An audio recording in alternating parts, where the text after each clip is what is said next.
Indian തീരത്ത് ചരക്ക് കപ്പലിനെതിരെയുണ്ടായ ആക്രമണത്തിന് പിന്നിൽ ഇറാൻ എന്ന അമേരിക്ക പണവും ഇന്റലിജൻസും ആയുധങ്ങളും നൽകി ഹൂത്തികളെ കൊണ്ട് ആക്രമണം നടത്തുന്നുവെന്നാണ് പെന്റഗന്റെ ആരോപണം. ചെങ്കടലിലെ ഇന്ത്യൻ പതാകയേന്തിയ ടാങ്കറിന് നേരെയും ആക്രമണമുണ്ടായി.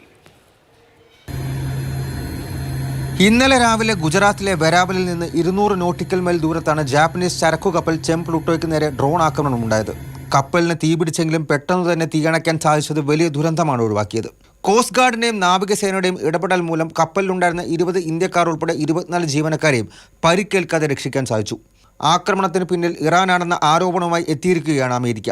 ചെങ്കടൽ കേന്ദ്രീകരിച്ച് ഹൂതികൾ കപ്പലുകൾക്കെതിരെ നടത്തുന്ന ആക്രമണങ്ങളുടെ തുടർച്ചയാണ് അറബിക്കടലിലേതെന്നും പെന്റഗൺ പറയുന്നു. ഇസ്രയേൽ പലസ്തീൻ യുദ്ധം ആരംഭിച്ചതു മുതൽ ഹമാസിന് പിന്തുണയർപ്പിച്ചാണ് ചെങ്കടൽ കപ്പൽച്ചാലിൽ ഹൂതികൾ തുടരെ ആക്രമണം നടത്തിവരുന്നത്.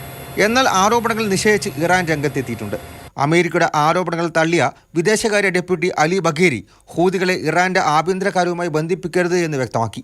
നിലവിൽ തകരാറുകൾ പരിഹരിച്ച് മുംബൈ ലക്ഷ്യമാക്കി നീങ്ങുകയാണ് ചെം പ്ലൂട്ടോ. അതേസമയം ചെങ്കടലിൽ മറ്റൊരു ഇന്ത്യൻ ഫ്ലാഗ്ഡ് ക്രൂഡ് ഓയിൽ ടാങ്കറിനെയും ഹൂതികൾ ആക്രമിച്ചു. MV സായിബാബയ്ക്കെതിരെയാണ് ഡ്രോൺ ആക്രമണം ഉണ്ടായത്. ഒക്ടോബർ 17 ശേഷം ചെങ്കടൽ കപ്പൽച്ചാലിൽ ഹൂതികൾ നടത്തുന്ന 15ാമത്തെ ആക്രമണമാണിത്. ഹൂതികൾ തൊടുത്ത 2 ബാലിസ്റ്റിക് മിസൈലുകൾ USS ലബൂൺ തകർത്തതായും അമേരിക്ക വ്യക്തമാക്കി. 4 ഡ്രോണുകളും വെടിവെച്ചിട്ടു. മാതൃഭൂമി ന്യൂസ്, ഡൽഹി.